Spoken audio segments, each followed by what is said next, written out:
My name is Joseph Martin, and this is my additive manufacturing final presentation. I did my project about contract manufacturing, specifically additive contract manufacturing. So, contract manufacturing is the business of fulfilling contracts with a company to produce finished parts or goods in exchange for goods such as cash. Some of the primary benefits of contract manufacturing include companies not needing to purchase, upkeep, and store expensive and large tooling. Consumers who create their own CAD models can contact, quote, and purchase contractors to print the parts they design. Contractors spread the cost of purchasing the 3D printers over thousands of customers, opening up the possibility of the average Joe to design and create custom parts. Specific additive process or processes conducive to the industry. There are contract manufacturers for nearly every additive manufacturing project or process existing. Like the contracting company CAD Crowd are utilizing additive manufacturing technologies including PolyJet, Z-Corp, ProJet, fused deposition modeling, selective laser sintering, and stereolithography. A company, Polyhistor International Incorporated, specializes in polyjet and fused deposition modeling, and their specific machines they have in their facility are the OBJet Eden 260V for their polyjet and a Fortis 400MC production system for their fused deposition modeling process. Potential applications within the industry. Applications for contract manufacturing are nearly limitless and all depends on the additive manufacturing technologies you invest in. The more investment and addition of additive technologies greatly increases the diversification of your offering portfolio to your customer base. At Millicron, where I work, about 500 to 1,000 machines are shipped every year across the United States and the world. Every machine requires and will probably go through several molds throughout its operating cycle. Potential applications continued. Injection molding. Manufacturers can spend a large and potentially thousands to hundreds of thousands of dollars and months of lead time to purchase molds for production to start. When small batches of perhaps hundreds of parts are needed to be injection molded, utilizing additive technology such as PolyJet and Stratasys OBJet Connex 3S printer might be a cheaper alternative to manufacturers than purchasing material and machining a mold traditionally, depending on what the quantity of the parts they want to create. So a mold created with 3D printing would probably have around 10 to 500 cycles before you can no longer use the mold. While a traditionally manufactured mold, you could have potentially tens, if not hundreds of thousands of cycles.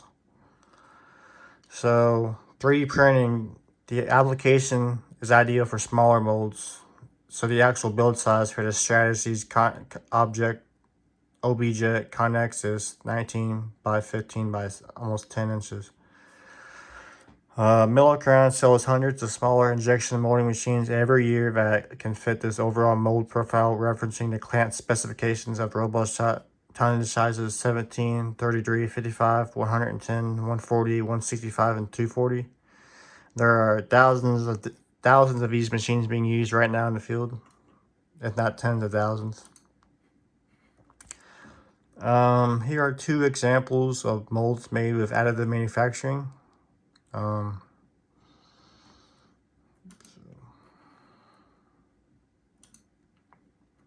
best case example.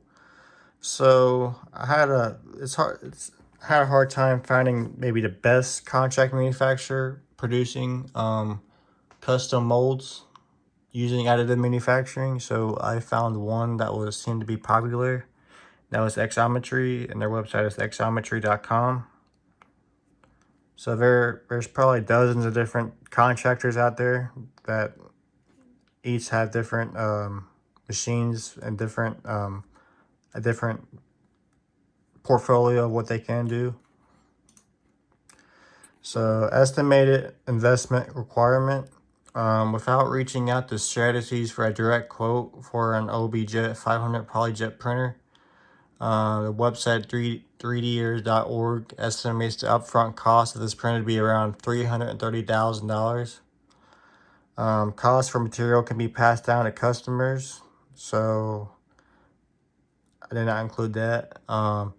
Additional technical support will be needed, including having knowledgeable engineers, sales staff, and technicians to operate this machine. Also marketing to market, and website developers to make sure people are knowing what your capabilities are in case you purchase this. There is already an in-house fabrication shop for any finishing operations that are needed after printing, including additional machining, polishing, grinding, drilling, or anything else. So why should a company such as Millicron invest in additive technology? To have a more complete portfolio of injection molding solutions in the marketplace. Potential for development of different ways to manufacture machine components. Some of the components I thought could possibly be made are screw tips, eject pins, and extrusion tooling, specifically tooling that goes at the end of the extruder. However, this will require a metal 3D printer, and I did not include that in my previous post. So I was focusing more of the ABS printed mold. So that would require, to have that capability, it would require even additional expense. The potential for rapid tooling creation is days instead of weeks as far as lead time goes. Depending on customers' needs for molds made from additive manufacturing such as PolyJet, a profit may be realized if there is enough demand. Risks. Risks include getting into a market with a well-established contractor. It may not be wise. You have people who've been doing this for decades, who know the technology, know what can and cannot be done, have familiar engineers that know what the printer is capable of and what the printer can produce according to CAD drawings and what needs to change. Millicron's niche is a manufacturer of injection mold machines and not molds themselves. There would need to be significant sales to overcome the price tag of a $330,000 printer. So that would be the equivalent to 110 $3,300 molds.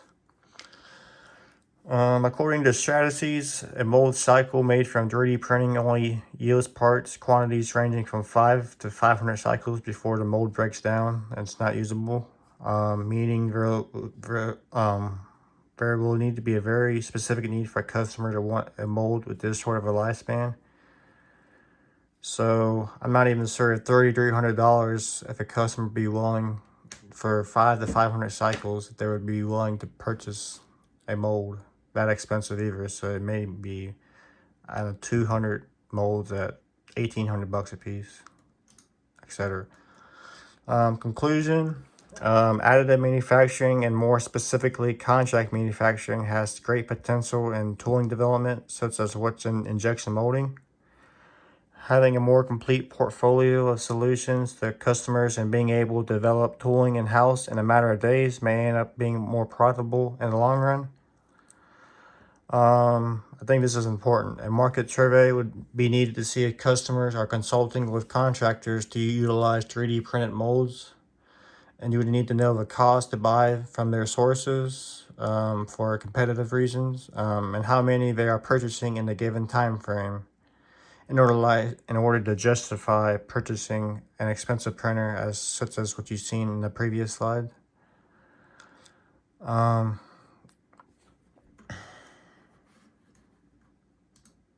These are my sources. Thank you guys. Have a great day. Bye-bye.